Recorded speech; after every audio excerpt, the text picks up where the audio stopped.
अस्सलाम वालेकुम। 9 क्लास हम लोगों ने यूनिट नंबर 1 स्टार्ट किया हुआ है फ़ीसद निस्बत एंड और तनासुब। इसकी एक्सरसाइज 1.1 1.2 हम लोग कंप्लीट कर चुके हैं। आज हम लोगों ने नेक्स्ट जो सा टॉपिक डिस्कस करना है वो आ जाता है निस्बत।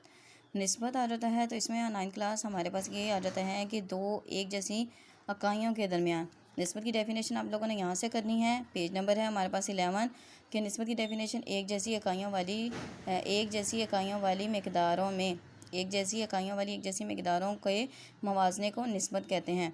मतलब कि अगर हमारे पास कोई एक वैल्यू जो सी सेंटीमीटर में है तो दूसरी भी सेंटीमीटर में होनी चाहिए। ये नहीं कि एक सेंटीमीटर में दूसरी मीटर में है तो मीटर को सेंटीमीटर में करके फिर उसका मवाजना। एक हमारे पास किलोग्राम में है दूसरी मीटर में है तो इस तरीके से नहीं, बल्कि उनके यूनिट सेम होंगे तो उनके मवाजने को फिर निस्बत कहते हैं। निस्बत को अलामतन इस तरीके से ज़ाहिर किया जाता है। अब 9 क्लास यहाँ भी नीचे करके एक बात हो जाती है कि अगर हम लोग ए और बी दो मकदारों में निस्बत को ज़ाहिर करते हैं तो उसको लिखा जाता है ए निस्बत बी, और इसको रेशो फॉर्म में लिखा जाता है फ्रैक्शन फॉर्म में ए ओवर बी। मतलब कि ये जो निस्बत है इसका मतलब ही होता है कि बटे की शक्ल में लिखना, और निस्बत का मतलब होता है बटे की शक्ल में लिखना। दूसरा ये रहता है कि निस्बत को हम ये भी कह सकते हैं कि निस्बत साइन जो है वो तब्दील हो जाता है तकसीम में। जी 9 क्लास तो हमारे पास आ जाता है मिसाल नंबर, इसमें आ जाती है मिसाल नंबर 1, ये भी आप लोगों ने करनी है, और मिसाल नंबर 2 भी करनी है। इसमें आ जाता है निस्बत को आसान तरीन शक्ल में लिखे। यहाँ पे इन्होंने क्या किया हुआ है, ये एक मेथड है कि इसमें होता है कि दोनों जो रकमें होती हैं उनको सेम टर्म के साथ क्या करना होता है, डिवाइड करना होता है, फिर उसके मुताबिक उसका आंसर लिखना होता है। तो कुछ बच्चों को ये जो सा है कि यहाँ पर ये पता चल जाता है कि ये क्या, ये दोनों जो सी है ना, दोनों जो रकमें हैं कि किस टेबल पर तकसीम हो रही हैं ईजीली, तो वो वाला हम लोग टर्म ले लेते हैं। यहाँ पे 4 ले लिया है, 2 लेंगे तो फर्दर कटिंग करनी पड़ेगी। यहाँ पे जैसे 12 ले लिया है। तो इसको करने का एक दूसरा तरीका कार ये भी है कि हम लोगों ने यहाँ पे जो रेशियो साइन है उसको डिवाइड कर दे, इसको चेंज कर देते हैं डिवाइड साइन में, फिर लिखते हैं हम लोग 8/12, इसको बटे की शक्ल में लिख देते हैं। फिर कटिंग करते हैं तो हमारे पास आ गया 2/3, फिर इसको लिख लिया है हम लोगों ने रेशियो फॉर्म में 2/3। तो देखो यही वाला आंसर आ गया। ओके इसी तरीके से अगर 24/12 करोगे तो कटिंग करेंगे तो हमारे पास 12 1 12 12 2 24 तो आ जाएगा 2/1। अब आप लोगों ने ये देख लिया कि मैं इस तरीके से जो से वो क्वेश्चंस करवाती होती हैं। जी 9 क्लास नेक्स्ट हमारे पास आ जाती है डेफिनेशन भी आ जाती है as a most important definition, और MCQs भी आ जाते हैं कि निस्बत A/B में ए जो पहली रकम होती है उसको एंटीसीडेंट पहली रकम भी कहते हैं, और जो बी होती है उसको कॉन्सिक्वेंट मतलब कि दूसरी रकम भी कहते हैं। तो ये एज ए डेफिनेशन में रहती है कि एंटीसीडेंट क्या है, तो A/B में जो ए होता है उसको एंटीसीडेंट कहते हैं, और जो बी है उसको कॉन्सिक्वेंट कहा जाता है या दूसरी रकम कहा जाता है। तो ये वाली डेफिनेशन आप लोगों ने अच्छे तरीके से याद करनी है। सेकेंडली 9 क्लास आ जाता है जी हमारे पास ऑर्डर की निस्बत का जो ऑर्डर होता है, 9 क्लास ये अब जो सा मोस्ट इंपॉर्टेंट है MCQ से रहता है कि निस्बत की कोई इकाई नहीं होती। ये आप लोगों ने हमेशा याद रखना है कि निस्बत की कोई भी इकाई नहीं होती। सेंटीमीटर, मीटर, मिलीमीटर कोई भी इकाई नहीं होती, उसके साथ कोई भी यूनिट नहीं होता। अब निस्बत का ऑर्डर हमारे पास आ रहा था, निस्बत का ऑर्डर क्या रहता है कि A/B जो है वो कभी भी B/A के बराबर नहीं हो सकता, क्योंकि ये A की वैल्यू वो फर्स्ट वैल्यू है, वो B की वैल्यू तो वो B की वैल्यू है। तो 5 हम ये नहीं कह सकते कि वो 2 के इक्वल है। ओके अब हमारे पास आ जाती है नीचे आ जाती है मिसाल आ जाती है, ये भी हम लोगों ने करनी है कि इसमें आ जाता है एक तालिब इल्म 70 रुपये रोज़ाना खर्च करता है, लेकिन एतवार को सिर्फ 20 रुपये खर्च करता है। तो एतवार और हर रोज़ खर्च किए गए रुपयों की तादाद में निस्बत मालूम करें। तो मतलूबा निस्बत आ जाती है 20/70 आ जाती है।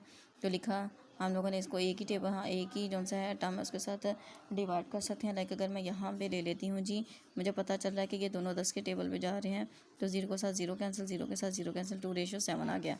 और इसके अलावा हम इसको इस तरीके से भी लिख सकते थे 20/7, तो इसके साथ ऐसे तो 2/7 आंसर आ गया। ओके इसके अलावा आप लोगों ने मिसाल नंबर 2 जो सी वो भी करनी है। 5/4 की निस्बत में 40 कुतब का इजाफा किया गया है। 5/4 की निस्बत में 40 कुतब का इजाफा किया गया, तो इजाफा की किताबों की तादाद क्या होगी, इजाफा की किताबों की तादाद क्या है 40, दी गई निस्बत क्या 5/4।